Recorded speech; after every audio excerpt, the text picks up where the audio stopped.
चला चालू करू आज आपण. काल आपण कॉन्व्हेक्स सेट पाहिला होता. कालची क्लास मी पुन्हा आज रिपीट करणार आहे.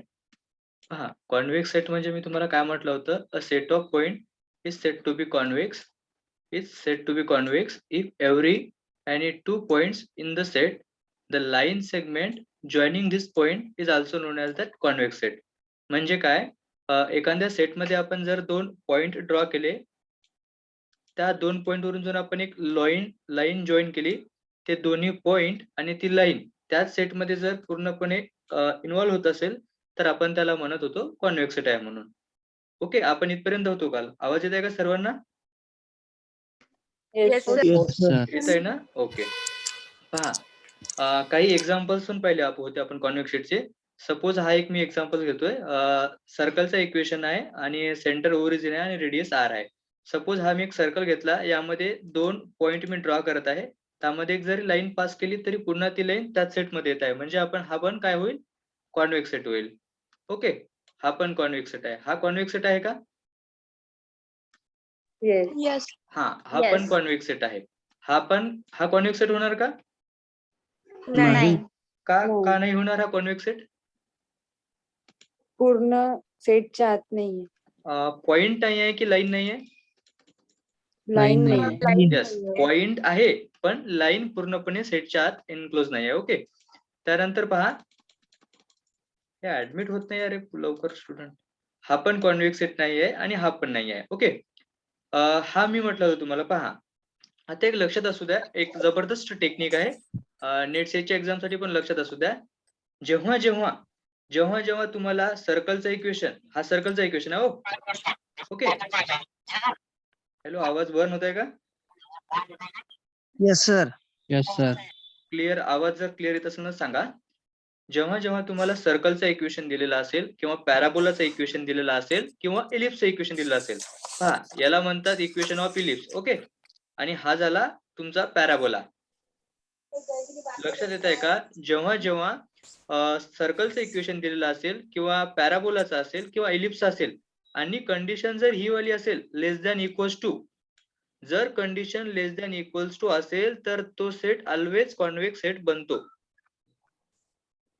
समजलं का तुम्हाला? जेव्हा सर्कलचं इक्वेशन किंवा पॅराबोलाचं इक्वेशन किंवा एलिप्सचं इक्वेशन असेल आणि कंडिशन जरी लेस दॅन इक्वल्स टू असेल, तर तो सेट कॉन्व्हेक्स सेट बनतो. हे माईक बंद करा तुम्ही तुमच्या सर्वांचे.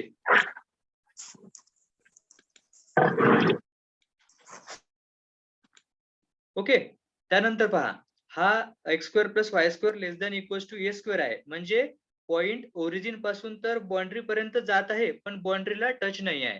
म्हणजे ओरिजिन पासून तर बाउंड्रीच्या थोडस डिस्टन्स अंदर, म्हणजे हा कॉन्व्हेक्स सेट बनेल. नंतर हा काय आहे, x² + y² = a². म्हणजे हा दोन्ही पॉइंट कसे आहे, ते बाउंड्रीवर आहेत. म्हणजे हा तर कॉन्व्हेक्स सेट बनणारच नाही. त्यानंतर हा पण पहा, x² + y² > a² आहे. म्हणजे सर्व पॉइंट आणि सर्व लाईन कशा आहेत, बाउंड्रीच्या बाहेर आहेत. म्हणजे ऑब्व्हियसली हा पण कॉन्व्हेक्स सेट बनणार नाही. समजलं का हे तिन्ही example? Yes, sir. Yes, sir. आता आजपासून तुम्हाला जे होमवर्क राहणार आहे ते तुम्हाला कम्प्लीट करायचं आहे. पहा, हा एक्झाम्पल तुम्हाला होमवर्क आहे, हा पण होमवर्क आहे आणि हा पण होमवर्क आहे. हे तुम्हाला चेक करायचं आहे कॉन्व्हेक्स आहे की नाही, आणि विथ ग्राफ. म्हणजे हे मी जसं ग्राफ काढलाय ना, तसं तुम्हाला ग्राफ काढून दाखवायचं आहे. ओके, हे तुम्हाला चेक करायचं आहे कॉन्व्हेक्स आहे की नाही ते. त्यानंतर पहा, काही रिझल्ट आहेत कॉन्व्हेक्स सेटवर. पहिला रिझल्ट आहे, हॅलो, आणि एक लक्षात असू द्या, सध्या आता आम्ही तुम्हाला कुठल्याच युनिटच्या नोट्स देऊ शकणार नाही, तर तुम्ही स्क्रीनशॉट काढून ठेवा. कारण एचओडी सरांच्या इन्स्ट्रक्शन आहेत कोणाला सध्या नोट्स देऊ नका म्हणून. तर तुम्ही, मी जेव्हा लाईव्ह घेतोय तर स्क्रीनशॉट काढून ठेवा, म्हणजे तुम्हाला पुन्हा लिहिता येईल. या पेजचा स्क्रीनशॉट काढून घ्या सर्वांनी. हॅलो, समजत आहे का सर्वांना? Yes, sir. Yes, sir. Screenshot काढून ठेवा, मी तुम्हाला नोट्स सध्या देऊ शकणार नाही. त्यानंतर पहा, हे एक्झाम्पल आहे तुम्हाला होमवर्क साठी, हे पण स्क्रीनशॉट ठेवा तुमच्याकडे. त्यानंतर पहा, रिझल्ट आहेत काही कॉन्व्हेक्स सेटचे, खूप महत्वाचे रिझल्ट आहे. तुमच्या आता युनिव्हर्सिटीची एक्झाम MCQ झाली, असे रिझल्ट पण येऊ शकतात आणि नेट सेट मध्ये तर येतातच. पहा, intersection of two convex set is always convex set. याचा प्रूफ पहा इथे देतो मी तुम्हाला. नाही, हा युनियनचा आहे. Intersection of two convex set पण नेहमी कॉन्वेक्स सेट असतो. नंतर the intersection of any finite number of convex set is again convex set. दोन कॉन्वेक्स सेटचं इंटरसेक्शन हा पुन्हा कॉन्वेक्स सेटच मिळतो आपल्याला. नंतर पहा, थर्ड रिझल्ट आहे union of two convex set is need not be convex set. पहा, एक्झाम्पल दिलाय मी. Suppose x1 is equal to घेतलं मी close interval 0-1 and x2 is equal to घेतलं मी क्लोज इंटरव्हल 2-3. पहा, ही एक मी लाईन ड्रॉ केली. हा इथे 1 आहे, हा 0, हा 1, दिस इज 2 अँड दिस इज 3. पहा, हा झाला तुमचा पहिला क्लोज इंटरव्हल आणि हा झाला तुमचा सेकंड इंटरव्हल. ठीक आहे. आता आपण काय करत आहोत, युनियन घेत आहोत. युनियन मध्ये काय करतो आपण, सर्व एलिमेंट्स कलेक्ट करतो आणि एक सेट बनवतो. आता युनियन म्हणजे हा पण सेट येणार मग तुमच्या युनियन मध्ये. ठीक आहे, हा पण येणार ना युनियन जर घेतला आपण दोन सेटचा. आणि हा कुठून आहे, कुठे आहे, 1 पासून तर 2 पर्यंत आहे. पण 1 पासून तर 2 पर्यंत यामध्ये आहे का, नाही आहे. दोन्ही कशा आहे, क्लोज आहे. म्हणजे हा कॉन्वेक्स सेट बनणार नाही. म्हणजे हा रिझल्ट कसा ठरेल, कॉन्ट्राडिक्ट ठरेल. Union of two convex set is need not be a convex set. समजलं का तुम्हाला? Hello hello. Yes sir. Okay. पहा, नंतर आहे लिनियर प्रोग्रामिंग प्रॉब्लेम. आता लिनियर प्रोग्रामिंग प्रॉब्लेम मध्ये काय करतो आपण, आपल्याला एक फंक्शन दिलेला असतो आणि कंडिशन दिलेल्या असतात, कन्स्ट्रेंट दिलेले असतात आणि नॉन निगेटिव्ह कन्स्ट्रेंट असतात. तर आपण एलपीपी मध्ये नाही का, जो फंक्शन असतो त्याला एक तर मॅक्झिमाइज करतो किंवा मिनिमाइज करतो. ठीक आहे. पहा, याला म्हणतात मॅक्झिमाइज फंक्शन्स, और याला आपण दुसरं नाव आहे ऑब्जेक्टिव्ह फंक्शन्स. पूर्ण चॅप्टर मध्ये याला आपण ऑब्जेक्टिव्ह फंक्शन्स म्हणणार. आणि ह्या आहेत तुमच्या कन्स्ट्रेंट. ओके. ह्या लेस दॅन इक्वल्स टू पण असू शकतात, ग्रेटर दॅन इक्वल्स टू पण असू शकतात आणि इक्वल्स टू पण असू शकतात. ओके. आणि x1, x2, xn greater than 0 ह्या तुमच्या नॉन निगेटिव्ह रेस्ट्रिक्शन और कंडिशन. आणि x1, x2, xn ह्या झाले तुमचे डिसिजन व्हेरिएबल. ओके. हा एक फॉर्मॅट आहे एलपीपी चा, स्क्रीनशॉट काढून ठेवा. पहा, त्यानंतर नेक्स्ट डेफिनेशन आहे solution of LPP. Solution of LPP म्हणजे काय, a set of values of decision variable which satisfied all the constraint of its LPP is called as solution of LPP. म्हणजे काय, तुम्हाला या एलपीपी मध्ये किती डिसिजन व्हेरिएबल दिलेले आहेत. सपोज तुमच्याकडे जर 3 डिसिजन व्हेरिएबल दिले असतील. डिसिजन व्हेरिएबल म्हणजे काय, x1, x2, x3 up to so on xn हे आहेत डिसिजन व्हेरिएबल. म्हणजे जर तुम्हाला एलपीपी मध्ये 3 डिसिजन व्हेरिएबल दिलेले असतील तर x1 ची पण व्हॅल्यू मिळायला पाहिजे, x2 ची पण व्हॅल्यू मिळायला पाहिजे आणि x3 ची पण व्हॅल्यू मिळायला पाहिजे. तेव्हा आपण म्हणू शकतो की त्या एलपीपी ला सोल्युशन आहे. समजलं का हे? म्हणजे जेवढे तुमच्याकडे sir. डिसिजन व्हेरिएबल असतील तेवढ्या तुमच्याकडे त्या व्हॅल्यू मिळायला पाहिजे. तेव्हा म्हणू की त्या डिसिजन व्हेरिएबल सोबत कन्स्ट्रेंट सॅटिस्फाईड होतो. त्याला म्हणतात सोल्युशन ऑफ एलपीपी. ओके. आता त्यानंतर आहे फिजिबल सोल्युशन. फिजिबल सोल्युशन्स म्हणजे काय, a solution of the LPP which satisfied the constraint as well as non negative restriction. पहा, ही डेफिनेशन तुम्हाला मी या एक्झाम्पल मध्ये क्लिअर करून सांगतो अजून. ओके. म्हणजे काय, एक तुम्हाला एलपीपी दिलेली असते, एक फंक्शन्स आहे minimize or maximize. So minimize z is equal to 2x plus 6y आहे. नंतर सब्जेक्ट टू कन्स्टंट आहे x plus y is greater than equal to 10 आणि 2x plus y is greater than equal to 4. आता पहा, इथं काय म्हटलंय त्यांनी, solution of the LPP which satisfied the constraint. म्हणजे एलपीपी चे जे डिसिजन व्हेरिएबल आहे ते कन्स्ट्रेंटला सॅटिस्फाईड करते का हे आपल्याला चेक करायचं आहे. तर पहा, हा एक तुमच्याकडे इक्वेशन आहे. ठीक आहे. सपोज याला द्या तुम्ही इक्वेशन 1. आता या इक्वेशन वरून जर तुम्हाला x आणि y च्या जर व्हॅल्यू काढायच्या असतील तर कसं काढणार आपण, पहिले y ला 0 ठेवणार. ओके, असंच काढतो ना आपण. पहिले y ला 0 ठेवतो आणि जर आपण सपोज y 0 सबस्टिट्यूट केलं इथं तर x ची व्हॅल्यू काय मिळेल आपल्याला, 10 मिळेल ना. जर y ची व्हॅल्यू 0 सबस्टिट्यूट केली इथे तर x ची व्हॅल्यू 10 मिळणार. पुन्हा काय करणार आपण, x ची व्हॅल्यू जर 0 सबस्टिट्यूट केली इथे तर y ची व्हॅल्यू काय मिळणार, 10 मिळणार. आता पहा, इथे y ची व्हॅल्यू 0 सबस्टिट्यूट करा. जर इथे y ची व्हॅल्यू आपण 0 सबस्टिट्यूट केली तर इथे x च्या जागी काय मिळणार, 10 मिळणार. आता पहा, 10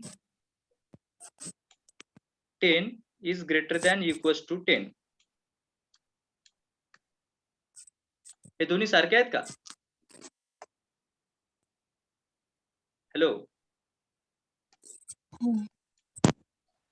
10 is greater than equal to 10 आहे ना, म्हणजे काय होते कन्स्ट्रेंट जे आहे हे जे आहे ना हे आहे कन्स्ट्रेंट, म्हणजे इथे काय होत आहे कन्स्ट्रेंट सॅटिस्फाईड होत आहे.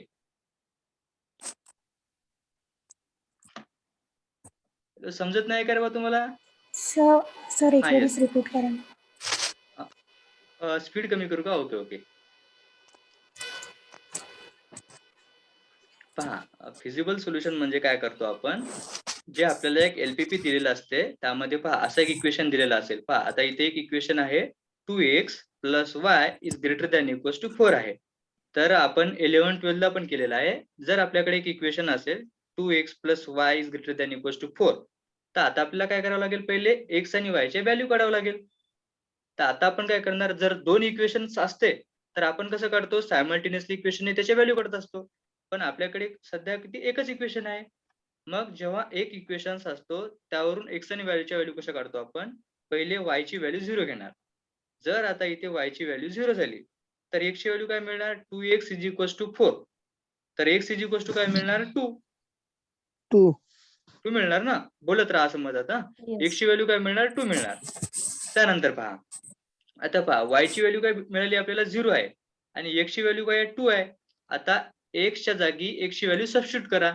तर इथे ऑलरेडी 2 आहे आणि x चा 2 म्हणजे 2 × 2 4. 4 is greater than equals to 4, म्हणजे कंडिशन सॅटिस्फाय होत आहे ना. तर जर इथे हो. असं असतं, जर इथे 3 आला असतं आणि इथे ग्रेटर दॅन इक्वल्स टू काय आहे 4 आहे, तर आपण म्हणू शकलो असतो की इथे ही कंडिशन सॅटिस्फाईड होत नाही, कारण हा स्मॉलेस्ट नंबर आहे ऍज कम्पेअर टू दिस, आहे ना. Yes sir. Yes sir. Yes. तुम्हाला समजत नाही का हे? समजत आहे सर. ऍक्च्युली एक्स आणि वाय ची व्हॅल्यू काढून सांगणं माझं काम नाही हो. MSc चे स्टुडंट आहेत तुम्ही.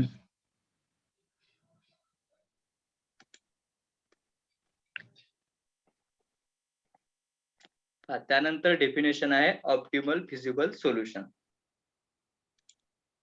Optimal feasible solution. ओके. तर ऑप्टिमल फिजिबल सोल्युशन आपण कशाला म्हणतो, ए फिजिबल सोल्युशन विच मॅक्झिमाइज और मिनिमाइज द ऑब्जेक्टिव्ह फंक्शन.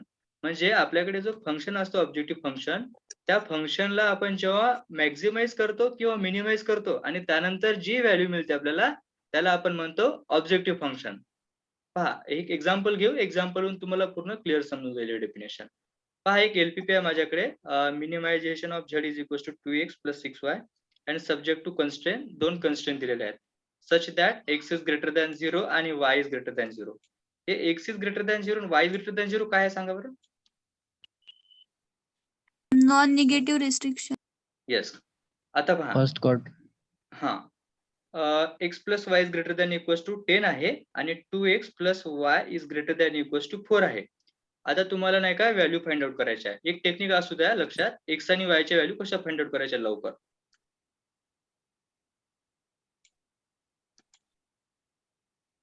पहा पहिले काय करायचं, असा एक टेबल ड्रॉ करून घ्यायचा. ओके. आणि हे जे डायगोनल असते ना, डायगोनलचे एलिमेंट 0 घेऊन घ्यायचे 0. ओके. आता पहा हा आपण हे पहिला इक्वेशन कन्सिडर करत आहे ये. ओके. हा इक्वेशन आपण सिलेक्ट करतोय. तर या इक्वेशन मध्ये पहा मी पहिले y ची व्हॅल्यू 0 घेत आहे. हे दिसत आहे का सर्वांना? Yes sir.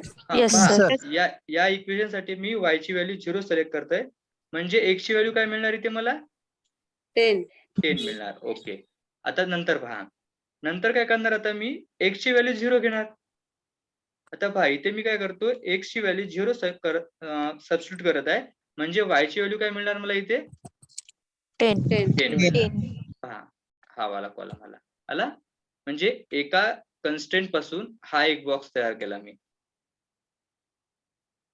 त्यानंतर पहा आता दुसऱ्या कन्स्ट्रेंट पासून हा वाला बॉक्स तयार करणार मी. पहिले नाही का तुम्ही काय करता, डायगोनलचे एलिमेंट 0 0 सिलेक्ट करायचं, डायगोनल आणि दिस इज डायगोनल 0 0 झालं. त्यानंतर पहा y ची व्हॅल्यू पहा, इथे y ची व्हॅल्यू 0 आहे, म्हणजे मी इथे y ची व्हॅल्यू सबस्टिट्यूट करणार 0. आता जर इथे y ची व्हॅल्यू 0 झाली तर x ची व्हॅल्यू काय मिळणार 2 मिळेल. तर ही पहा x ची व्हॅल्यू झाली 2. त्यानंतर y ची व्हॅल्यू काय मिळेल, तशीच 4 मिळेल. 4 मिळेल ना. येस. हा. आता तुम्हाला जे आपल्याला पॉइंट्स मिळाले आहेत ते ग्राफवर ड्रॉ करता येते का? झालं सर्वांचं एलपीपी. पहा आता Yes, ते sir. पॉइंट जे आहेत ते आपण करू ग्राफवर ड्रॉ. ओके, पहा पहिले कोऑर्डिनेट कोणता आहे? हा झाला 0, हा एक्स एक्सिस आणि हा वाय एक्सिस. पहा पहिले काय आहे? 10 0. Suppose this is 10. ओके, आणि वाय एक्सिस वर काय आहे? 0, म्हणजे इथेच येणार ना वाय एक्सिस वरचा 0, आणि इथे आहे Yes, 10 sir. एक्स एक्सिस वरचा 10 इथे.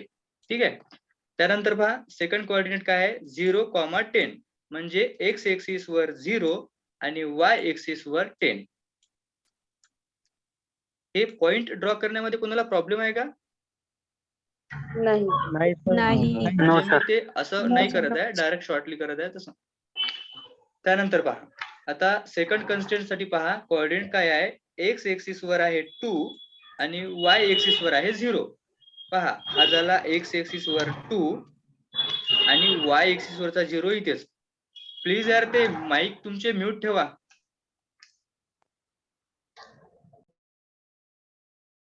पहा एक्स एक्सिस वर आहे 2 आणि वाय एक्सिस वर आहे 0. ओके, त्यानंतर पहा इथे एक्स एक्सिस वर आहे 0 आणि वाय एक्सिस वर आहे 4.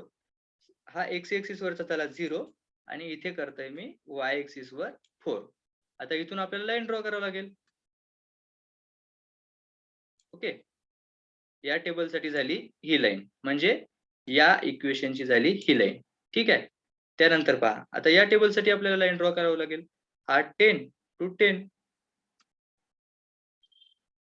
ठीक आहे, समजलं का एवढं सर्वांना? Yes, sir. Yes, sir. Yes, sir. आता लक्ष द्या. आता आपण याला नाव देऊ. सपोज याला द्या ए, हा झाला तुमचा बी, हा बी, हा सी आणि हा झाला तुमचा डी. ओके, आता मी तुम्हाला काल म्हटलं होतं जर पहिले इनइक्वालिटी चेक करायचं. जर इनइक्वालिटी ह्या लेस दॅन इक्वल्स टू असल्या की ते पॉइंट टुवर्ड्स द ओरिजिन असतो, आणि जर inequality greater than equals to असला तर तो point away from the origin असतो. ओके, तर आता पहा इथे काय आहे? X plus Y is greater than equals to 10, म्हणजे ही लाईन टुवर्ड्स द ओरिजिन जाईल की आउटवर्ड्स द ओरिजिन जाईल? आउटवर्ड. Outward. ओरिजिन पासून दूर जाईल. तर ही कशी जाईल? अशी आउटवर्ड्स फ्रॉम दी ओरिजिन जाईल. ओके, आता पहा दुसरी लाईन पहा. दुसरी लाईन काय आहे? 2x plus Y is greater than equals to 4. आता ही सुद्धा लाईन टुवर्ड्स दी ओरिजिन जाईल की आउटवर्ड्स दी? ऑब्विसली आउटवर्ड्स दिस जाईल. ठीक आहे, आउटवर्ड्स जाईल पण इथपर्यंत जाईल, इथून समोर क्रॉस होणार नाही. ओके, आता मला सांगा आपण काय करतो? एलपीपी वरून एक फिजिबल सोल्युशन ड्रॉ, म्हणजे आपल्याला फिजिबल सोल्युशन एक सिलेक्ट करत असतो. आता आपण आता मला सांगा इथे फिजिबल सोल्युशन कुठे मिळत आहे आपल्याला? या लाईनवर मिळत आहे की या लाईनवर मिळत आहे?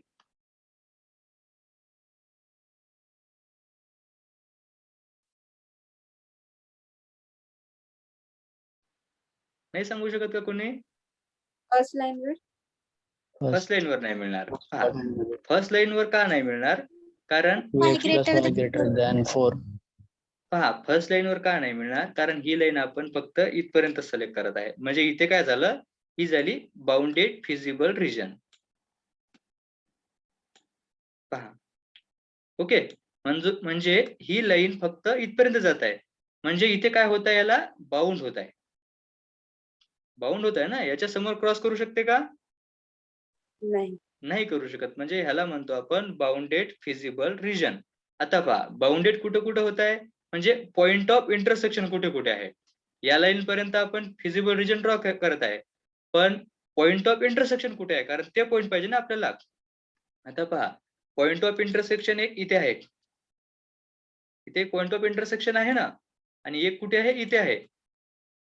समजतंय काय तुम्हाला? Yes sir. Yes, Yes, sir. sir. आता मला सांगा इथे पॉइंट ऑफ इंटरसेक्शन झाला होता ना, तर तो पॉइंट, त्या पॉइंटवर फंक्शनची व्हॅल्यू काय मिळते आणि या पॉइंटवर फंक्शनची व्हॅल्यू काय मिळते ते आपल्याला ऑप्टिमाइज करायचं आहे. म्हणजे मॅक्झिमम मिळते की मिनिमम मिळते, त्याला सांगतो म्हणतो आपण की तो ऑप्टिमल फिजिबल सोल्युशन आहे. आता पहा या पॉइंटवर व्हॅल्यू आहे 10,0, म्हणजे ए पॉइंटवर. ओके, त्यानंतर पहा बी पॉइंट वर काय व्हॅल्यू मिळाली होती 0,10. आता हे 10,0 म्हणजे काय, x ची व्हॅल्यू 10, y ची व्हॅल्यू 0, त्यानंतर बी मध्ये x ची व्हॅल्यू 0 आणि y ची व्हॅल्यू 10. आता पहा आपल्याकडे फंक्शन आहे minimization z is equal to 2x plus 6y. म्हणजे आपण काय करतो, ऑप्टिमल फिजिबल सोल्युशन साठी मिळालेल्या व्हॅल्यू त्या फंक्शन मध्ये सबस्टिट्यूट करून त्या फंक्शनला ऑप्टिमाइज करतो. ओके. आता पहा झड ये म्हणजे एक पॉइंट वर पॉइंट्स काय मिळाले आपल्याला 10,0. आता हे पॉइंट आपण या फंक्शन मध्ये सबस्टिट्यूट करणार. पहा 10 into 2 into 10 plus 6 into 0 is equal to 20. त्यानंतर हा बी पॉइंट सिलेक्ट करणार आपण. आता बी पॉइंट साठी पॉइंट काय आहे 0,10. हे 0,10 ते पॉइंट मी काय करतो या फंक्शन मध्ये सबस्टिट्यूट करतो. तर आपल्याला व्हॅल्यू काय मिळणार 16. आता मला सांगा ऑप्टिमल व्हॅल्यू किती मिळाले आपल्याला 2 मिळाले ना ऑप्टिमल व्हॅल्यू. हॅलो. येस. हा Yes. ही जी व्हॅल्यू मिळाली आहे या व्हॅल्यूला म्हणतात ऑप्टिमल व्हॅल्यू. आता ह्या 2 व्हॅल्यू मिळाल्या आहेत आपल्याकडे. तर या 2 व्हॅल्यू मधून आपण कुठली व्हॅल्यू ऑप्टिमल व्हॅल्यू म्हणून सिलेक्ट करणार सांगा. 20 सिलेक्ट करणार की 60 सिलेक्ट करणार? 20 का बरं? मिनिमम व्हॅल्यू आहे म्हणून. येस मिनिमम व्हॅल्यू नाही असं नाही म्हणू शकत आपण. फंक्शन आपल्याकडे मिनिमायझेशन दिलेलं आहे. जर फंक्शन मॅक्झिमायझेशन मध्ये असतं तर आपण ही व्हॅल्यू 60 सिलेक्ट 60 सिलेक्ट केली असते. ओके. फंक्शन आपल्याकडे मिनिमायझेशन आहे म्हणून ही आपण मिनिमायझेशन सिलेक्ट करत आहे. त्यानंतर थेरी मध्ये काय LPP has a bounded optimal solution. Bounded मी तुम्हाला म्हटलं होतं कारण एलपीपीचं फिजिबल सोल्युशन इथपर्यंत आहे म्हणजे कुठेतरी त्याला बाउंड आहे. म्हणून आपण म्हणू शकतो LPP has a bounded optimal solution as x is equals to 10, y is equals to 0 वर. So therefore bounded optimal value is z is equals to 20. या व्हॅल्यूला म्हणतात बाउंडेड ऑप्टिमल सोल्युशन और बाउंडेड फिजिबल सोल्युशन. समजलं काय सांगा. हे खूप महत्त्वाची डेफिनेशन होती. याचा तुम्हाला यूज होणार आहे Yes, sir. समोर. Yes, sir. Okay.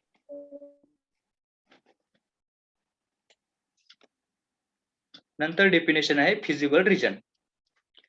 Feasible region म्हणजे काय, ज्या एलपीपी वर खूप लाईनचं इंटरसेक्शन होते तेव्हा तिथे जो आपण कॉमन एरिया घेतो त्याला म्हणतात फिजिबल रिजन.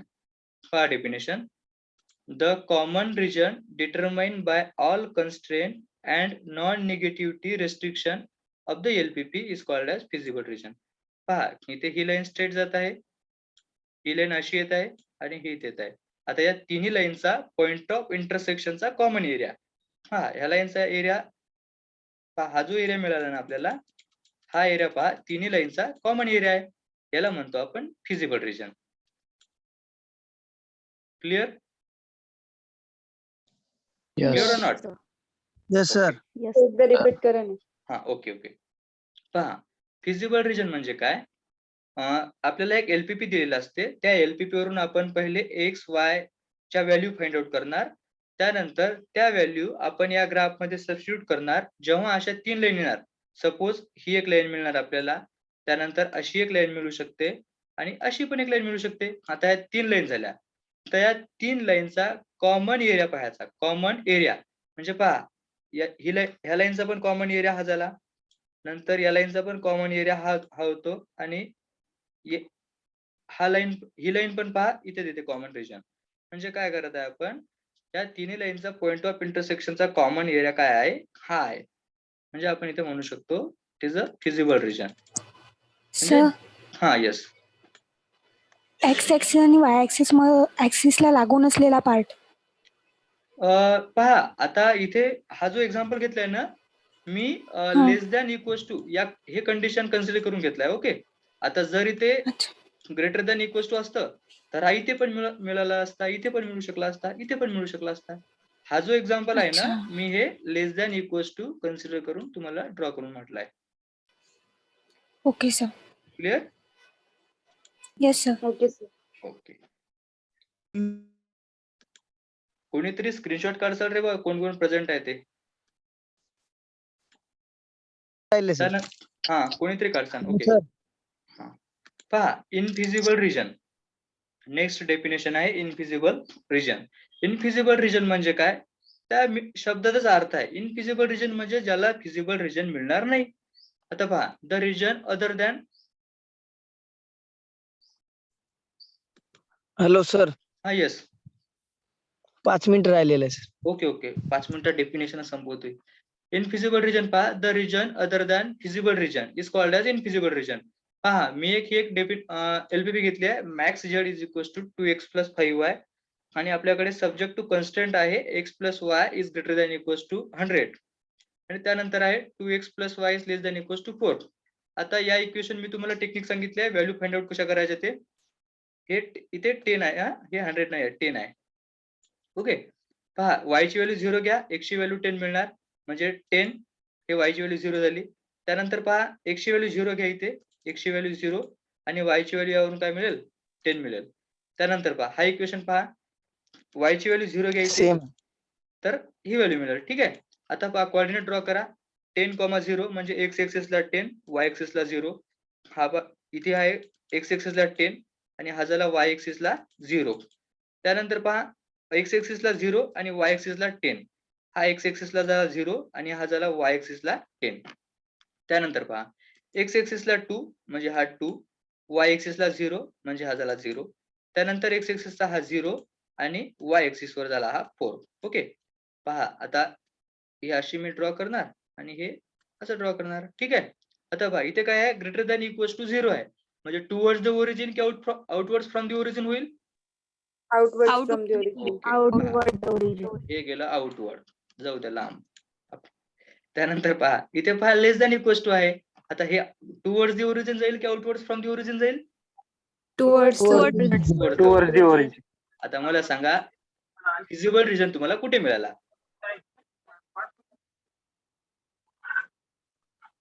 मिळाला का कुठे फिजिबल रिजन? नाही. नाही मिळाला नाही, ना, sir. कारण बाउंडच नाही आहे. म्हणजे याला म्हणतात infeasible region. Clear? Yes sir. आता नेक्स्ट डेफिनेशन पाहू आपण. झालं तर झालं, नाही तर उद्या रिपीट करू पुन्हा ते. पहा त्यानंतर आहे infinite number of optimal solution. Infinite number of optimal सोल्युशनची डेफिनेशन सेम यासारखीच आहे. फक्त एक कन्सेप्ट आहे त्यामध्ये तुम्हाला मला सांगायचं आहे. हे सेम असंच करत यायचं आहे आपल्याला, इथपर्यंत यायचं आहे. फक्त इथे नाही का जेव्हा दोन्ही व्हॅल्यू सेम मिळतात तेव्हा त्याला म्हणतात की इथे infinite number of optimal solution आहे. सेम डेफिनेशन आहे, सेम प्रोसिजर आहे. एक्स वाय चे व्हॅल्यू फाइंड आउट करायचे, त्यानंतर ग्राफवर कोऑर्डिनेट ड्रॉ करायचे, त्यानंतर जिथे आपल्याला पॉइंट ऑफ इंटरसेक्शन मिळते तो वाला लाईन सिलेक्ट करून त्यामधले पॉइंट सबस्टिट्यूट करायचे आणि ऑप्टिमल व्हॅल्यू सिलेक्ट करायची. जेव्हा ऑप्टिमल व्हॅल्यू दोन्ही सेम येतील त्याला म्हणतो आपण infinite number of optimal solution. पाहू definition. Infinite number of optimal solution म्हणजे काय? If the objective function attains maximum और minimum value at a 2 of the consecutive vertices. म्हणजे ऑब्जेक्टिव्ह फंक्शन मॅक्झिमाइज किंवा मिनिमाइज एकाच पॉइंटवर जेव्हा दोन व्हॅल्यू मिळतात त्याला म्हणतात infinite number of optimal solution. Okay आता पहा एक्झाम्पल आहे minimisation of Z is equal to x + 2y आणि हा आहे तुमचा सब्जेक्ट टू कन्स्ट्रेंट. आता हे सांगायची गरज आहे का तुम्हाला एक्स वाय च्या व्हॅल्यू कशा मिळतात ते? y ला नाही 0 sir. घ्या, x ची व्हॅल्यू 50 मिळेल. ओके आता डायरेक्ट सबस्टिट्यूट करतो. पहा x एक्सिस वर 50 हे झाला x एक्सिस वर 50 आणि y एक्सिस वर 0 हा झाला तुमचा इथे y एक्सिस वर 0. त्यानंतर पहा x एक्सिस वर 0 हे झाला x एक्सिस वर 0 आणि y एक्सिस वर 25 इथे झाला हा y एक्सिस वर 25. तुम्ही स्क्रीनशॉट काढत आहे ना, सोबत स्क्रीनशॉट काढत चला. ओके पहा ही लाईन ड्रॉ केली मी अशी इथून आणि या पॉइंट साठी या बॉक्स साठी ही लाईन ड्रॉ केली इथून. ओके आता पहा इथे काय आहे ग्रेटर दॅन इक्वल टू 0 आहे म्हणजे टुवर्ड्स द ओरिजिन की outwards from the origin? Obviously काय जाईल आउटवर्ड फ्रॉम द ओरिजिन. इथे पण ग्रेटर दॅन आहे म्हणजे काय होईल आउटवर्ड्स फ्रॉम द ओरिजिन. पहा आता फिजिबल रिजन कुठे मिळत आहे तुम्हाला? इथून स्टार्ट होत आहे आणि इथे एंड होत आहे म्हणजे आपल्याला फिजिबल रिजन कुठे मिळत आहे? या लाईनवर मिळत आहे. या लाईनवर मिळत आहे ना. आणि या लाईनवर पॉइंट ऑफ इंटरसेक्शन कुठे कुठे आहे? एक इथे आहे आणि एक इथे आहे. याच्या व्यतिरिक्त कुठे पॉइंट ऑफ इंटरसेक्शन आहे का सांगा? No sir. आहे का? नाही नो आहे. No sir. आता पहा इथे पॉइंट काय आहे? 50,0 म्हणजे x ची व्हॅल्यू 50, y ची व्हॅल्यू 0. इथे पण काय आहे? 0,25 म्हणजे x ची व्हॅल्यू 0, y ची व्हॅल्यू 25. आता पहा पॉइंट काय आहे? झड ए. झड ए काय आहे? हा ए आहे आणि हा बी आहे. सो 50,0. आता हे जे पॉइंट आहे ना, हे फंक्शन मध्ये तुम्ही सबस्टिट्यूट करा. सो x + 2y आहे म्हणजे x ची व्हॅल्यू 50 प्लस y ची व्हॅल्यू 0 म्हणजे इथे ऑप्टिमल व्हॅल्यू काय मिळाली तुम्हाला? 50. ओके. त्यानंतर पहा सेकंड पॉइंट काय आहे? झड बी 0,25 ही व्हॅल्यू तुम्ही इथे सबस्टिट्यूट करा. सो x + 2y = पुन्हा काय मिळणार तुम्हाला? 50 मिळणार. आता पहा दोन्ही ऑप्टिमल व्हॅल्यू कशा मिळाल्या तुम्हाला? सेम मिळाल्या. Same. At point A and B both have same optimal value. Same इथे optimal लिहून घ्या. Optimal. Same have optimal value. So this LPP has a infinite number of optimal solution. आता मला सांगा इथे तर दोनच तुम्हाला ऑप्टिमल सोल्युशन मिळाले. तर तुम्ही कसं काय म्हटलं की इथे infinite number of optimal solution आहेत ते?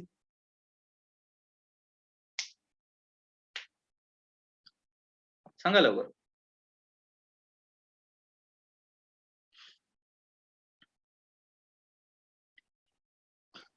Hello hello. Graph outward same origin नाही एक लक्षात असू द्या. जेव्हा पहा आपल्याला ऑप्टिमल व्हॅल्यू कुठे कुठे मिळाल्या? 50 एक इथे मिळाली होती आणि एक इथे मिळाली होती. जर इथे मिळाली 50, इथे जर 50 मिळाली तर या पूर्ण लाईनवर पण सुद्धा आपल्याला 50च मिळणार. ही जी लाईन आहे ना पूर्ण, ही लाईन आहे आर रिअल एक्सिस. आता इथे जर 50 मिळत असेल आणि इथे जर 50 मिळत असेल तर या पूर्ण लाईनवर किती मिळणार आपल्याला? अनकाउंटेबल मिळणार. आपण काउंट करू शकणार नाही. याला म्हणतात infinite number of optimal solution.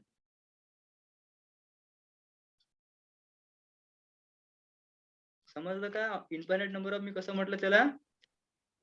Yes. Yes sir. हा जर इथून या ब्रॅकेट मध्ये जर तुम्हाला इन्फायनाइट या दोन पॉइंट वर जर सेम व्हॅल्यू मिळत असेल तर इथून तर इथपर्यंत इन्फायनाइट नंबर वर तीच व्हॅल्यू मिळणार आपल्याला.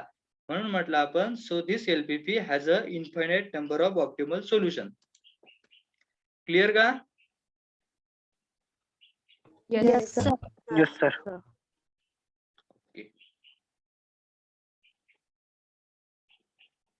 हे एक्झाम मध्ये असं नका लिहिसान बरं. ते समोर मी ग्राफिकल मेथड मध्ये सांगाल तुम्हाला एक्स आणि व्हॅल्यूच्या व्हॅल्यू कशा बाय प्रोसिजरने फाइंड आउट करायचं.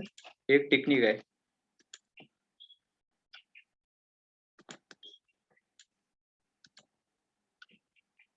ओके. नेक्स्ट डेफिनेशन आहे अनबाउंडेड सोल्युशन. अनबाउंडेड सोल्युशन पहा. अनबाउंडेड सोल्युशन आपण कशाला म्हणतो? Unbounded solution if the solution of LPP is not bounded then it is said to be unbounded. जे LPP किंवा जे सोल्युशन बाउंडेड नाही आहे त्याला आपण काय म्हणतो? Unbounded solution. ओके.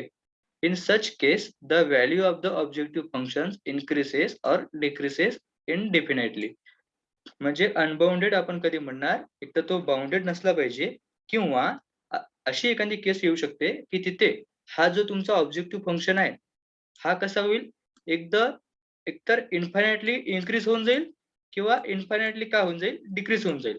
तेव्हा आपण म्हणू शकतो की this LPP is a unbounded solution. Okay. पहा एक्झाम्पल वरून अजून क्लिअर होईल तुम्हाला. हा एक्झाम्पल आहे minimisation of Z is equal to 2x + 6y आणि सब्जेक्ट टू कन्स्टंट आहे. ओके. हे सांगायला लागते का एक्स आणि व्हॅल्यू कशा मिळतात ते? नाही. काही सांगायची गरज नाही. सर. ओके. पहा इथे पॉइंट काय मिळणार? y जर 0 सबस्टिट्यूट केला आपण तर एक 0 मिळणार. पहा हा झाला x. सॉरी y जर 0 सबस्टिट्यूट केला तर x ची व्हॅल्यू 10 मिळेल. इथे झाला 10,0. नंतर y इथे y ऍक्सिस वर 0 झाला. ओके. त्यानंतर पहा x ची व्हॅल्यू 0 सबस्टिट्यूट करा आणि y ची व्हॅल्यू काय मिळेल? 10 मिळेल. म्हणजे x इथे 0 आणि y ची व्हॅल्यू इथे 10 मिळेल. ठीक आहे. या कन्स्ट्रेंट साठी ही लाईन. ठीक आहे. आता या कन्स्ट्रेंट साठी पहा y ची व्हॅल्यू 0 सबस्टिट्यूट करा म्हणजे x ची व्हॅल्यू काय मिळेल तुम्हाला? 2 मिळेल. 2. नंतर y ची व्हॅल्यू 0 होती. त्यानंतर पाहता x ची व्हॅल्यू 0 सबस्टिट्यूट करा, y ची व्हॅल्यू काय मिळेल 4 मिळेल. सो x ची व्हॅल्यू इथे 0 आणि y ची व्हॅल्यू काय करतोय मी इथे 4 सबस्टिट्यूट करत आहे. सो या कन्स्ट्रेंट साठी मी ही लाईन ड्रॉ केली. ठीक आहे. आता पहा इथे पण पहा x plus Y is greater than equals to काय आहे 10 आहे ना 10. त्यानंतर पहा Yes. 2x plus Y is greater than equals to 4 आहे. म्हणजे काय होईल आउटवर्ड येईल की टूवर्ड्स येईल? Outward. आउटवर्ड. आउटवर्ड्सच होईल ना. ठीक आहे. आता पहा ही जी लाईन आहे ना ही इथपर्यंत आहे, म्हणजे ही लाईन इथपर्यंत बाउंड आहे. पण या लाईनला कुठे बाउंड आहे का? आहे का? नाही. इथं कुठे No, जाऊ शकते? याचा कोणीच बॉस नाही समोर, म्हणजे ही कुठे जाऊ शकते. याला म्हणतात अनबाउंडेड सोल्युशन. म्हणजे या लाईनला अनबाउंडेड सोल्युशन म्हणजे याला बाउंड नाही आहे कुठेच. ओके, समजलं का? आता पहा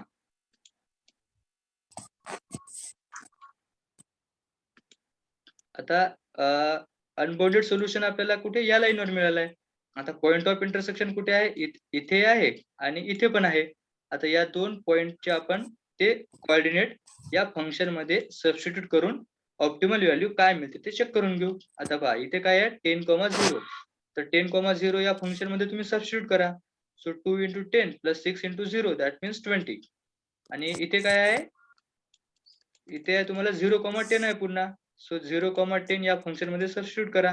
so 2 into 0 plus 6 into 10 that means 60.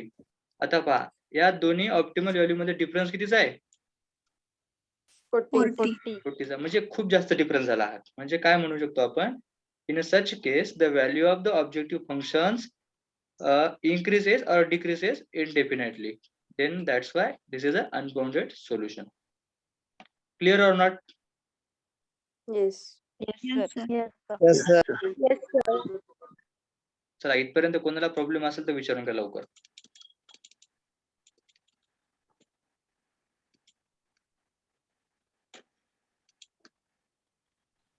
Sir हा यस. ह्या 40च्या डिफरन्स वरून आपण इन्क्रीज और डिक्रीज हे कसं डिफाईन केलं? हे 40 म्हणजे तुम्हाला मी एक काउंटर म्हणून म्हटलं की दोन्ही मधला डिफरन्स जास्त आहे म्हणून. पण तुम्ही अनबाउंडेड आहे की नाही ते ग्राफ वरून सांगायचं. ओके, कुठे कुठे जर पॉईंटचा डिफरन्स आला तर आपण नाही सांगू शकत नाही. ऍक्च्युली 0.5 हे आपल्यासाठी खूप कमी आहेत, पण हे रिअल एक्सिस वर खूप मोठा डिफरन्स दाखवते.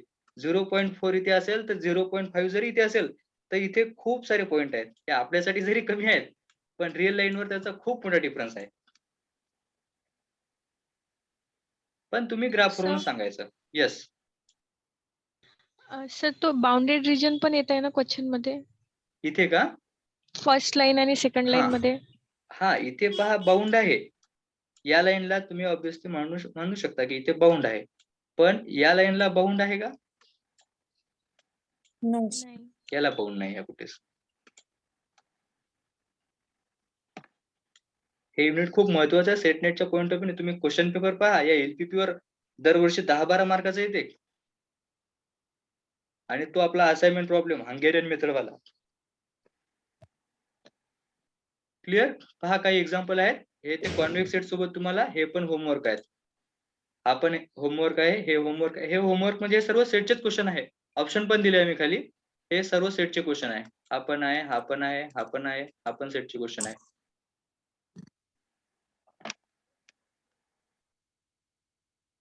ठीक आहे. Yes, sir. हो सर. स्क्रीनशॉट काढून घ्या Yes, सोबत. sir. तो हो, इथपर्यंत PDF सेंड चं- केलेले आहे ना नोट्स. हो इथपर्यंत मी सेंड केली आहे, पण उद्यापासून मी सेंड करू शकणार नाही, तर तुम्ही स्क्रीनशॉट काढत चला सोबत सोबत. सो इथे पीडीएफ संपली आपली नवीन. ठीक आहे, आता इथे आपण थांबून जाऊ. उद्या घेऊ ग्राफिकल मेथड नवीन. Hello sir. हा येस. सर ऑफलाईन कॉलेज कधीपासून चालू होता? ऑफलाईनची अजून काही नोटीस नाही आली आहे. नवीन अजून ते ओमिक्रॉन आलाय, काही सांगता येत नाही. हो कसं? हो येईल नोटीस. पण सर एक्झाम्स तर ऑफलाईनच होईल ना? तर काही माहिती नाही त्याबद्दल, ऑनलाईन होतात की ऑफलाईन होतात ते. पण मे बी आपलं ऑफलाईन होऊ शकतात, एमसीक्यू पॅटर्न किंवा डिस्क्रिप्टिव्ह, कारण आपला ऑटोनॉमस आहे. सर मग एक्झाम फॉर्मचं? एक्झाम फॉर्म येतील तुमच्या आता 2-3 दिवसात. ठीक आहे सर.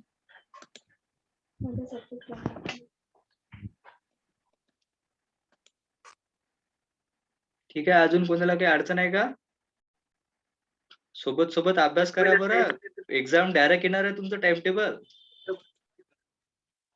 सर हा येस एखादा स्पेसिफिक रेफरन्स बुक नाही का सर? आहे ना, आहे ना. रेफरन्स वा, बुक वा. दिलेले आहे. आहे. तुम्ही नाही का ऑपरेशनल रिसर्चचा AP वर्मा किंवा शर्माचा बुक वापरा. अमरावतीचे प्रॉपर कोण कोण आहे? आपलं अंबादेवीचं मंदिर आहे, तिथे एक नवनीत बुक स्टॉल आहे. हॅलो, आवाज येत आहे का? हो सर. हो हा, Yes, sir. तिथे त्या हा, नवनीत वर जायचं, तिथे 40% ऑफने मिळते आपल्याला रेफरन्स बुक. तिथून बुक घेऊन घ्यायचं, परचेस करून घ्यायचं. किंवा तुम्हाला तुमच्याकडे सर्वांचे ऍडमिशन हे असतात ना, रिसिप्ट, हो. तर कॉलेजला यायचं, BT कार्ड घेऊन घ्यायचे. तुम्हाला 2 BT कार्ड मिळतात आणि 2 BT कार्डवर तुम्हाला 2 बुक पण मिळतात. तर आता ऑफलाईन ऑनलाईन आहे तर तरी मिळणार का? हो मिळतात. ठीक आहे, Yes, sir. चला ठीक आहे मग. Thank you very much. Thank you sir. Thank you, sir. Okay. Thank you sir. Okay.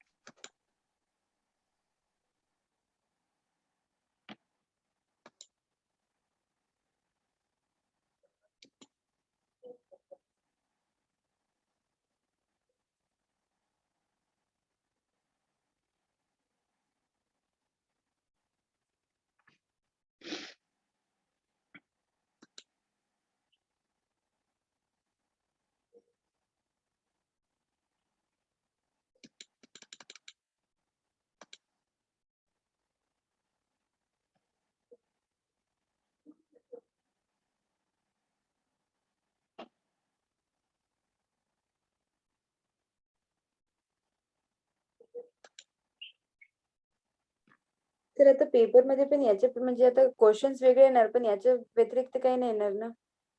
हा, क्वेश्चन वेगळे येऊ शकतात, म्हणजे हेच येणार नाही, पण याच्या व्यतिरिक्त काय येणार आणि नाही. क्वेश्चन चालते, पण असं टॉपिक याच्या व्यतिरिक्त नाही. येस. मी जेवढं तुम्हाला घेणार ना, बस तेवढंच करा. सफिशियंट आहे, पूर्ण घेत आहे मी, काही सोडत नाही. टेन्शन नका घेऊ. बस विचारत चला, काही समजलं नाही तर. हम्म.